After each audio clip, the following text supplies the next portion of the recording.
Назарбаев зияткерлік мектептерінде оқушылар қауымдастығы шаңырақ жобасы негізінде ұйымдастырылған. Мақсаты бірыңғай топтар құру арқылы оқушыларды ауызбірлікке, біртұтастыққа бейімдеу, жоғары және төменгі сынып оқушылар арасында бауырмалдық, қамқорлық қарым-қатынас қалыптастыру мен көшбасшылыққа баулу. Бір шаңырақ астына жасы мен оқу тілі әртүрлі сыныптар бірігеді. Жетекші ретінде педагог ұйымдастырушы куратор тағайындалады. Шаңырақ атауын таңдауда сынып оқушылары ақылдаса келе, жер, су атаулары, тарихи мекендерге қатысты ұғымдарды таңдайды. Оқу жылы барысында шаңырақ оқушылар қауымдастығы арасында әртүрлі сайыстар өтеді. Қатысқаны мен жеңісі үшін оқушылардың әр қауымдастығы ұпай сандарын жинақтайды. Жыл соңында шаңырақ қауымдастығының ең жоғары ұпайын жинап, жеңіске жеткен топқа өркен кубогы беріледі. Туған елге тағзым өлкетану зерттеу экспедициясына жолдама табыс етіледі.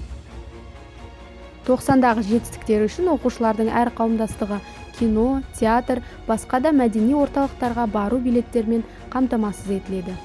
Шаңырақ оқушылар қауымдастығы мүшелері түрлі деңгейдегі шаралар мен жобаларға өз қалаулары бойынша белсене араласады. Әрбір жеңіс оқушылардың өзара сыйластығы, еңбекқор әрекеті, ұйымшылдығы арқылы келеді. Қауымдастық оқушылар бойында рухани адамгершілік пен ұлтжандылықты дамытумен қатар, өзекті мәселелерді бірлесе шешу, ғылыми зерттеумен айналысу, азаматтық белсенділік, академиялық шыншылдық, әлемді дамытуға ұмтылыс сияқты оң дағдыларды қалыптастырады.